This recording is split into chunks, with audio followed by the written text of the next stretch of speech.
الحمد للہ والصلاة والسلام علی رسول اللہ اما بعد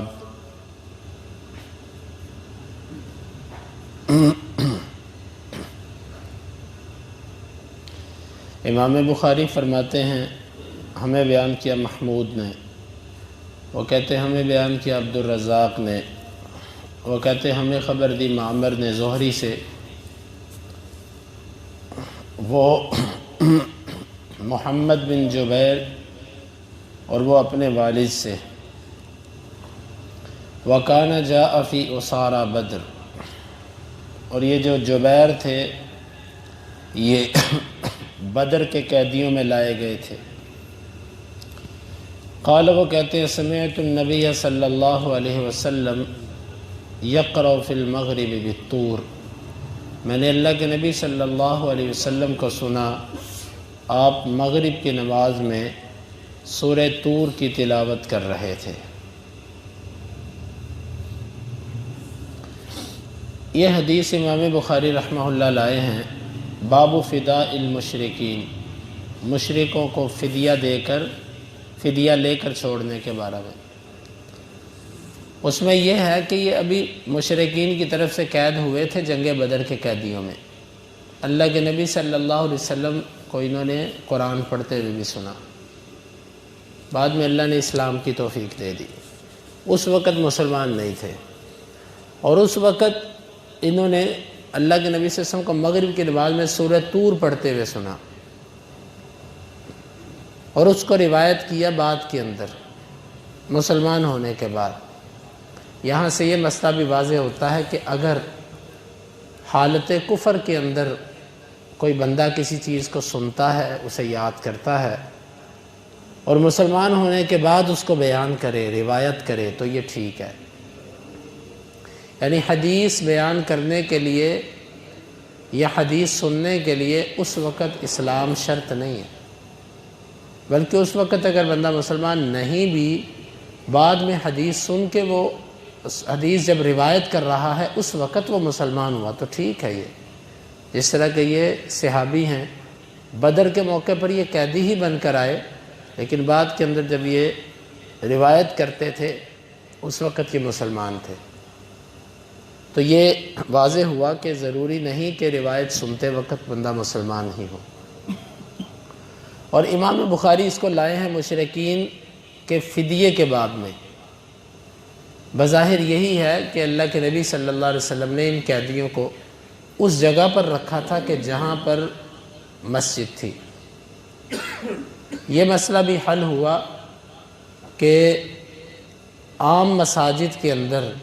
مشرک اور کافر اس کو داخل کیا جا سکتا ہے، اس کو اجازت دی جا سکتی ہے۔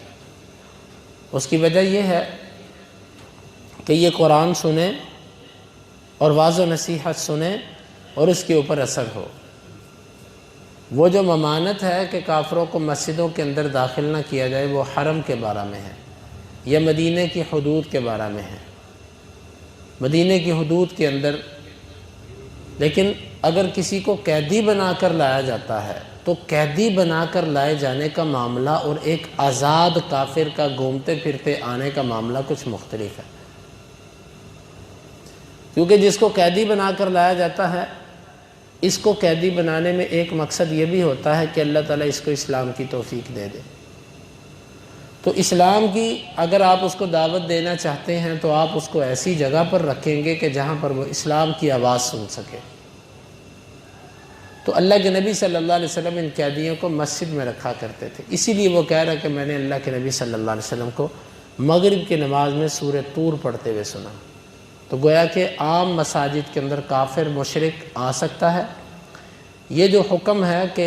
مشرک نجس ہوتا ہے، انما المشرکون نجس، مشرک نجس ہے، کافر بھی پلید ہی ہوتا ہے، وہ نجاست اس کے بدن کی نجاست نہیں ہے، اس کو کہتے ہیں معنوی نجاست، یعنی اپنے عقیدے کی وجہ سے وہ نجس ہے، لیکن اپنے بدن کے اعتبار سے وہ نجس نہیں ہے کہ وہ مسجد کے اندر آ گیا تو مسجد دھونی پڑے گی، بلکہ اس کا معنی یہ ہے کہ اس کے عقیدے کے اندر نجاست ہے۔ اور یہاں سے یہ بات بھی معلوم ہوئی کہ جو بھی قیدی ہو اس کو اسلام کی دعوت ضرور دینی چاہیے، آج کے دور کے اندر یہ چیزیں ختم ہو چکی ہیں۔ اگر کوئی قیدی لایا جاتا ہے، پکڑا جاتا ہے، تو اس سے مقصود کیا ہوتا ہے؟ اس سے مقصود یہ ہوتا ہی نہیں کہ ہم اس کو اسلام کی دعوت دیں، کیونکہ اسلام دلوں میں کس قدر ہے،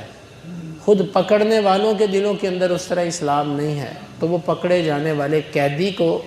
کیسے اسلام کی دعوت دیں گے؟ اور ان کے سامنے ایسا اچھا رویہ پیش کرنا کہ جس سے وہ اسلام کو قبول کر لے۔ کتنے ایسے قیدی تھے اللہ کے نبی صلی اللہ علیہ وسلم کے زمانے میں اور اسلاف کے زمانے میں کہ جو قیدی بن کر آئے، لیکن اس کے بعد پھر